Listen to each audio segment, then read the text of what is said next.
आज मेरे साथ पाकिस्तान रेड क्रेसेंट सिंध की जानिब से मौजूद हैं कंवर वसीम साहब। अस्सलाम वालेकुम, कैसे हैं आप सर? सूबाई सेक्रेटरी हैं ये, और महविश बीबी भी हैं जो कि रज़ाकार हैं। अस्सलाम वालेकुम महविश, कैसी हैं? ठीक हैं, ज़बरदस्त, बहुत शुक्रिया आने के लिए। कंवर साहब, लोगों को बताइएगा तफसीली तौर पे कि रेड क्रेसेंट करती क्या है।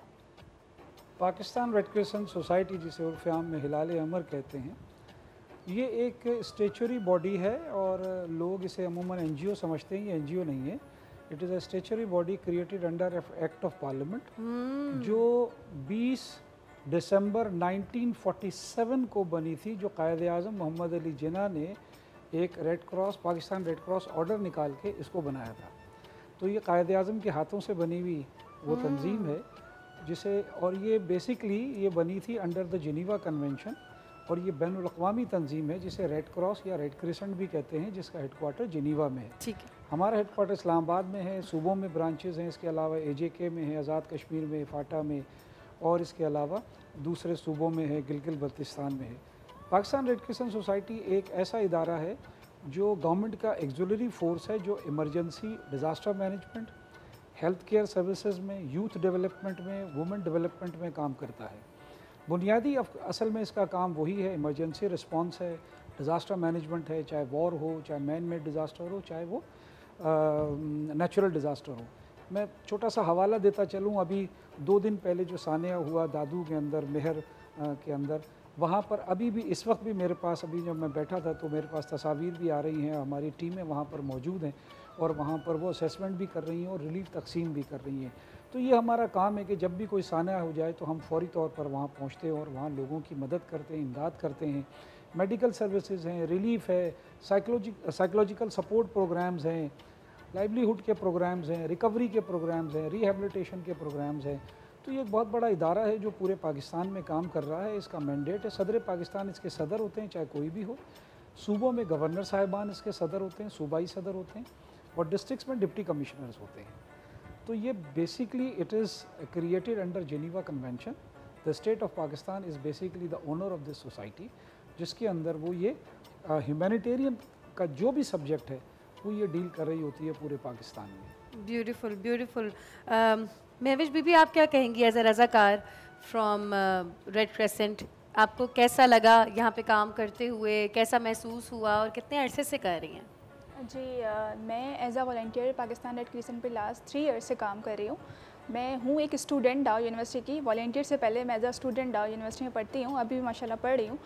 तो जब मैं as a volunteer Pakistan Red Crescent में आई थी तो मेरा जो मेन मोटिव यही था कि मैं यहाँ पे इंसानी खिदमत के तौर पे काम कर सकूँ। ठीक है, तो हम क्या करते हैं, हम अकेले काम नहीं कर सकते, हमारे पीछे कोई एक ऑर्गेनाइजेशन होती है या कोई हमें सपोर्ट के लिए चाहिए होता है जिसकी मदद से हम जो है आगे काम कर सकें।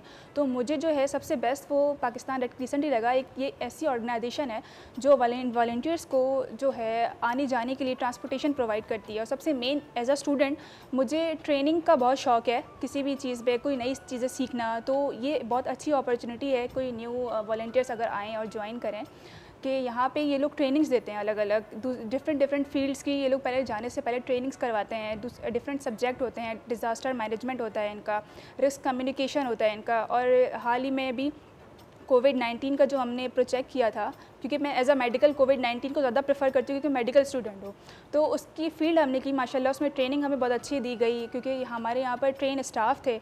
तो मतलब मुझे अच्छा लगता है कि यहाँ ये लोग करैक्टर बिल्डिंग करते हैं, मोटिवेट करते हैं। और यहाँ पे जितने लोग मैंने देखा है, मुझे बहुत हैरान, मतलब मैं बहुत हैरान होती हूँ यहाँ पर आकर। मैं देखती हूँ कि जितने भी जो हमारे फील्ड ऑफिसर हैं वो सब एज अ वॉलंटियर के तौर पर बेसिस पे स्टेप बाय स्टेप ग्रो करते हैं। तो यहाँ ग्रोथ रेट भी मुझे बहुत अच्छा लगा कि यहाँ है, सीखने का भी है और आगे ग्रोथ रेट भी बहुत ज़्यादा है। अच्छा, ये सबसे बेस्ट बात मुझे लगी कि अगर आप एज ए वॉलंटियर ज्वाइन करना चाहते हैं तो सबसे पहले तो ये आपको ट्रांसपोर्ट यहाँ से मिलता है और इसके अलावा आपको ये प्रोफेशनली ट्रेन करते हैं। जी, तो ये जो ट्रेनिंग आपकी करते हैं ये आगे जाके आपके अपने भी काम आ सकती है। ये तो आपका अपना ही फ़ायदा है। जी। तो ये ट्रेनिंग आपने कितने अरसे के लिए हासिल की और उसमें क्या क्या सीखा?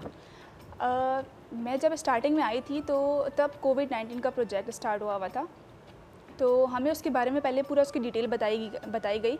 तो अब वहाँ पे इनका मायार ये होता है कि वो ये नहीं देखते कि हमने जो है ना हर बंदे को उसकी एजुकेशन के हिसाब से बताना है, हाँ। बल्कि वो ये देखते हैं कि हमने सबको एक साथ लेकर चलना है। मेरे साथ सिर्फ मैं अकेली नहीं हूँ, मेरे साथ हज़ारों के हिसाब से वॉलंटियर हैं, वो डिफरेंट डिपार्टमेंट्स के हैं, मेडिकल के अलावा भी हैं, मास कम्युनिकेशन के हैं, सोशल मीडिया के हैं, अलग अलग के सब इंजीनियर भी हैं, कुछ स्टूडेंट्स मेरे कोलीग्स वगैरह।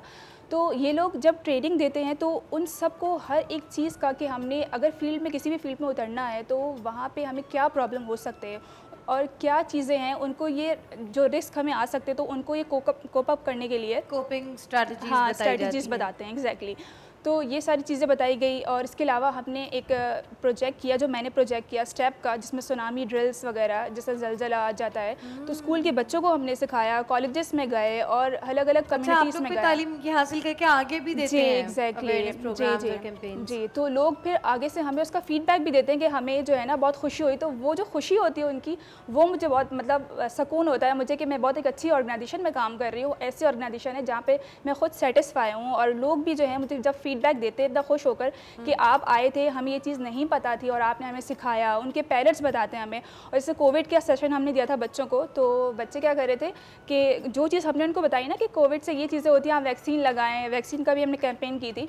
तो उनकी फैमिली में थे कि उनके पेरेंट्स ने नहीं लगाया था, अम्मी ने थी उनकी, नहीं लगाया था वैक्सीन। तो वो बच्चा मुझे बता रहा था जब हम सेकेंड सेशन के लिए गए थे, तो वो बच्चे मुझे कहने लगी कि मैम आप जब ना वैक्सीन के बारे में बता के गई थी कि ये ना बहुत अच्छी चीज़ है, फ़ायदेमंद चीज़ है, तो मेरी मदर ने नहीं लगाई थी वैक्सीन। जब मैंने उनको इन चीज़ के बारे में बताया तो फिर वो नेक्स्ट डे ही वो वैक्सीन लगाने के लिए गई। तो मेरे लिए जो है ये खुशी की बात है कि सवाब का भी ये काम होगा ना, दिल को तस्कीन भी मिलती होगी कि वही वाली बात जो मैं डेली कहती हूँ कि अल्लाह की एक इंसान को, अल्लाह की एक मखलूक को अगर हम मदद कर दें या बचा लें तो पूरी इंसानियत को बचाने के मुतबादिल होता है। ये बताइए कि आप यूथ को क्या मैसेज देंगी महविश? मैं यूथ को ये मैसेज दूंगी एज अ वॉलंटियर के तौर पर कि आप आएँ, हिलाल अमर को ज्वाइन करें। यहाँ पे बहुत अच्छी अपॉर्चुनिटीज़ मिलती हैं स्टूडेंट्स को भी, और ये नहीं होता कि स्टूडेंट जो है आके सिर्फ अपने आप को फुल टाइम यहाँ सर्व करते हैं। ये हमें इतनी लिलियंसी देते हैं कि हम अपनी स्टडी पे भी फोकस रहें और यहाँ, और जब हमारे पास फ्री टाइम हो तो हम यहाँ पे आके इनको अपन एज अ मतलब वॉलंटियरी सर्विसेज जो हैं वो यहाँ पे आकर दें इनको। और सबसे बड़ी बात ये है कि एक स्टूडेंट यही चाहता है कि वो कुछ सीखे भी और आगे उसके काम भी आए, और साथ साथ जो है ये लोग हमें पर डीएम भी प्रोवाइड करते हैं ताकि हमारा कुछ जो खर्चा होता है ज़बरदस्त तो हाँ, उससे हमें कुछ ना कुछ जो है फ़ायदा हो जाता है अल्हम्दुलिल्लाह। ज़बरदस्त। अच्छा, बेस्ट बात मुझे कमर साहब ये लगी कि हम लोग सिर्फ एज ए वॉलंटियर इनको यूज़ नहीं कर रहे, पर डीएम भी दे रहे हैं और हम एक करियर भी बना रहे हैं साथ साथ। ये जो ऑर्गेनाइजेशन है ये सिर्फ लोगों को हेल्थ केयर और बाकी सर्विसेज नहीं प्रोवाइड कर रही, ये करियर्स भी बिल्डअप कर रही हैं। वापस आएंगे और हम ये जानेंगे कि इस कार्य खैर में हम लोग कैसे साथ दे सकते हैं रेड क्रेसेंट का। वापस आते हैं छोटी सी ब्रेक के बाद।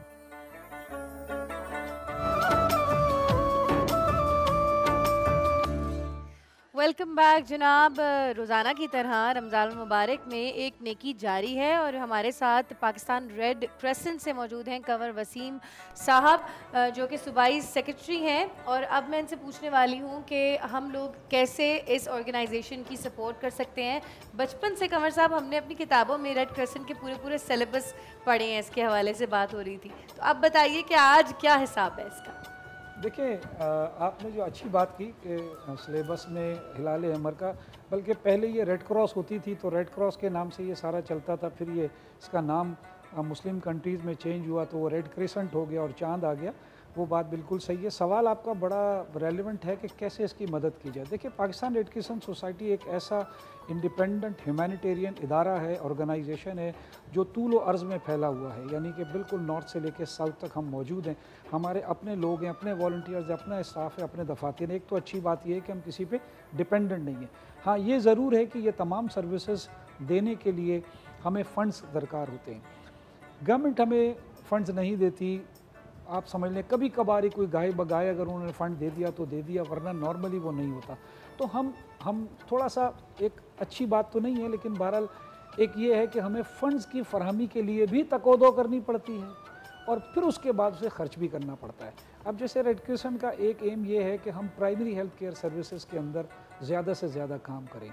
सिंध का जहाँ तक ताल्लुक़ है, चूँकि मैं सिंध का मेरी ज़िम्मेदारी है, तो सिंध में आप जानती हैं, चाहे आप थर ले लें, चाहे दूर दराज के देहात ले लें, ये ले लें, वो ले लें, वहाँ जो हालत है वहाँ सेहत की, वो मैं क्या बताऊँ, सारों को पता है। एक और एक चीज़ जो मैं बताना चाहता हूँ वो ये है, शहरों में हमारा ज़्यादा काम नहीं है, क्योंकि हमारे साथ जो इंटरनेशनल पार्टनर्स हैं वो कहते हैं कि यहाँ बहुत सारी अपॉर्चुनिटीज़ और ऑल्टरनेटिव मौजूद हैं लोगों को। बिल्कुल ऐसा ही है। एक गली से दूसरे गली में अस्पताल है, डॉक्टर है। तो रेड क्रॉस का बुनियादी फ़लसफ़ा क्या है? हम वहाँ काम करेंगे जहाँ दूर दूर तक कोई ना हो। वो कहते हैं वहाँ जाओ। अब वहाँ जब जाते हैं तो ज़ाहिर है वो एक बहुत दूर की बात हो जाती है। वहाँ वसाइल चाहिए, गाड़ियाँ चाहिए। वहाँ हम BHUs बनाते हैं, बेसिक हेल्थ यूनिट्स है, जहाँ हमें दवाइयों की ज़रूरत होती है, डॉक्टरों की तनख्वाह की ज़रूरत होती है। फिर जो अमला होता है उसको रिहाइश देते हैं, वो रोज़ाना तो आ जा नहीं सकता ना, वो रहता भी है वहाँ पे। फिर इस रहने में एक फ़ायदा ये होता है कि वो 24 घंटे वहाँ के गाँव के लिए, औरतों के लिए, बच्चों के लिए, रात की 2 बजे भी कोई आ जाए और उसको कहे कि हमें ये काम है तो वो अवेलेबल होता है।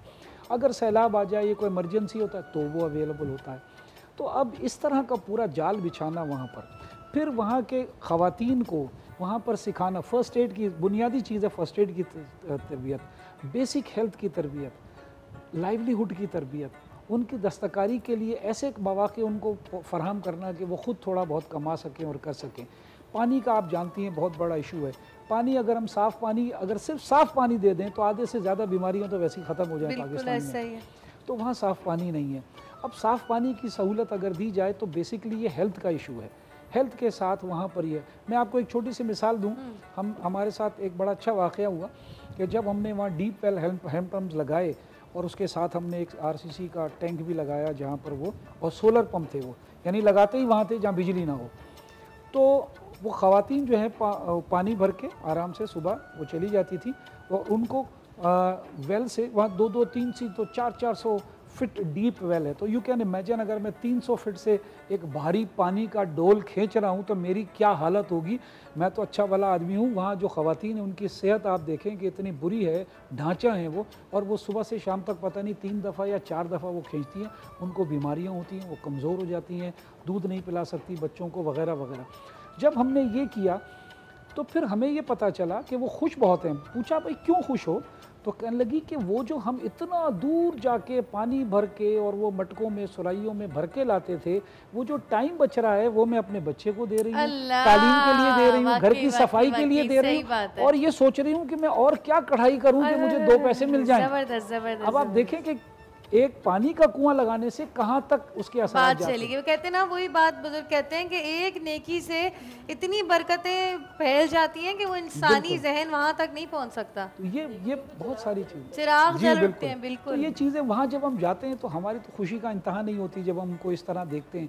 फिर हम इनको ऐसे वॉलंटियर्स को और ऑफिसर्स को, फीमेल्स को वहाँ ले जाते हैं। वहाँ की फीमेल्स, हमारे पास स्पेशल पिक्टोरियल सिलेबस बने हुए हैं, एक लफ्ज़ नहीं लिखा हुआ, सिर्फ तस्वीर से उन अनपढ़ लोगों को बताया जाता है कि उन्हें सफाई कैसे करनी है, बच्चे को कैसे नहलाना है, नाखून कैसे साफ़ करने, पर्सनल हाइजीन कैसे करनी है, घर की सफाई कैसे करनी है कि उनको बीमारियां ना लगें, और शौहर को कैसे देखना है, काम अगर वो खेतों में जा रही हैं तो काम कैसे देखना है, मवेशियों को कैसे देखना है, उसकी बीमारी ना लग जाए। ये एक स्पेशल चीज़ है जिसमें जो बुनियादी सेहत में आती है, जो हम लोग वहाँ पर करते हैं। फर्स्ट एड का बहुत बड़ा प्रोग्राम है हमारा जो हम कर रहे हैं। हमारा क्लिफ्टन 3 तलवार पर ट्रेनिंग इंस्टीट्यूट, हमारा हेडक्वार्टर भी वहीं पर है, सिंध का सूबाई हेडक्वार्टर। वहाँ पर हम स्कूलों में, कॉलेजेस में, यूनिवर्सिटी में सालों से फ्री ट्रेनिंग करवा रहे हैं, सालों से। किधर है, किस शहर में? सॉरी, ये हमारा कराची में क्लिफ्टन 3 तलवार पे हमारा जो हिलाल अमर हाउस है, वहाँ हमारा ट्रेनिंग सालों गुजर गए। हमें फ्री में स्कूल में, कॉलेजेस में ट्रेनिंग कराते हुए, यूनिवर्सिटीज़ में ट्रेनिंग कराते हुए, वर्कशॉप्स कराते हुए। देखिए ये वो चीज़ें हैं कि जो आप डोनर को दिखा नहीं सकते। ये अलग बात है कि हमारे मेडिकल इंस्टीट्यूशंस भी बहुत बड़े हैं। हमारे पास हैदराबाद में कार्डिक हॉस्पिटल है बड़ा, जनरल हॉस्पिटल बहुत बड़ा 150 बेड का है। हमारे पास सक्खर में बहुत बड़ा हॉस्पिटल है, खैरपुर में बहुत अच्छी है, सारी डिस्ट्रिक्ट ब्रांचेस वहाँ पर बहुत ज़बरदस्त काम कर रही हैं।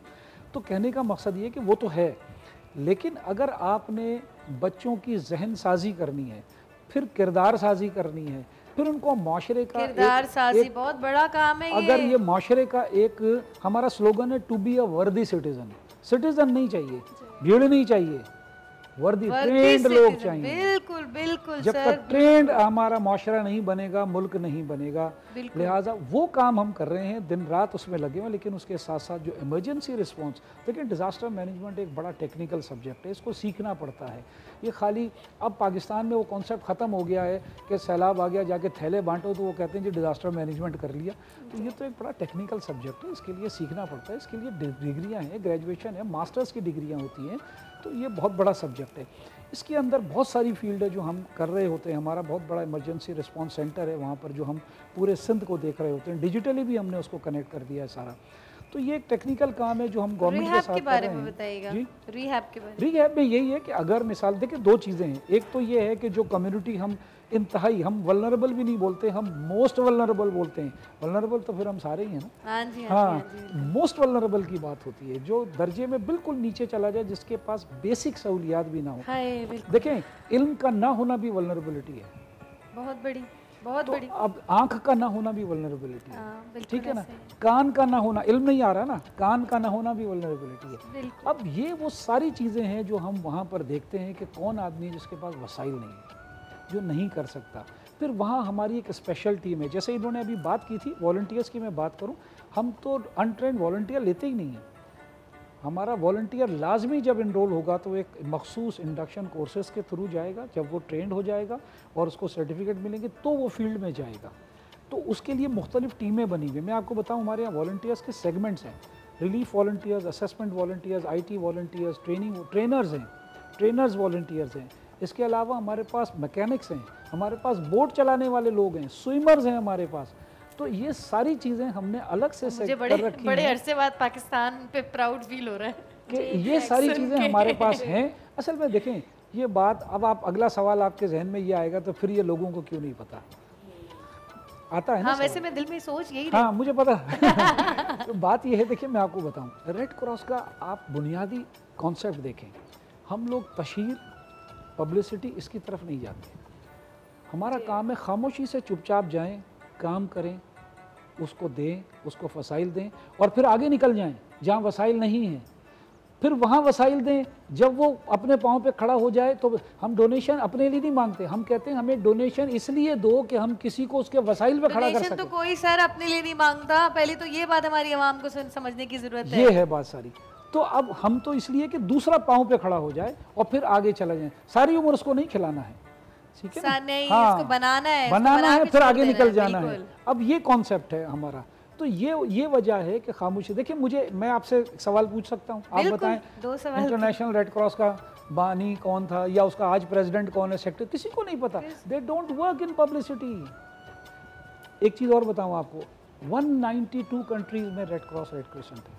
कितने में? 192 countries. The headquarter is in Geneva. Now you can imagine the Geneva headquarter is dealing 192 countries. अब आप इसकी स्ट्रेंथ देखें, इसकी ताकत देखें, इसकी अफरादी क़ुव्वत देखें, कितनी बड़ी ऑर्गेनाइजेशन और कितनी खामोशी से काम कर रही है। हाँ, यही सोच रही थी ना। जंग में भी करती है। हमारा जेलों में बहुत काम चल रहा है, जहाँ जेलों में जो फॉरेन डिटेनीज़ हैं उनके लिए हम बहुत काम कर रहे हैं। हमारा रेस्टोरेशन ऑफ फैमिली लिंक्स है।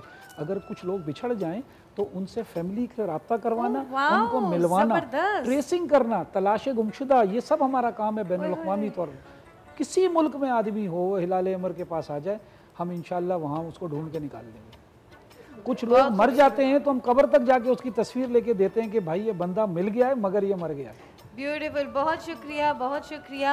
आज मेरे साथ आखिर में बस डोनेशन की मुझे अपील है कि लोग ज़्यादा से ज़्यादा डोनेशन दे दें ऐसे लोगों को। बिल्कुल, ये चीज़ है। ज़्यादा से ज़्यादा रमज़ानुल मुबारक में अपनी डोनेशंस निकालें ताकि अल्लाह ताला भी आपको इसका अजर अजीम अता फरमाए। और रमज़ान में तो एक नेकी के बदले अल्लाह ताला पता नहीं कितनी नेकियों का सवाब देते हैं जाते हैं।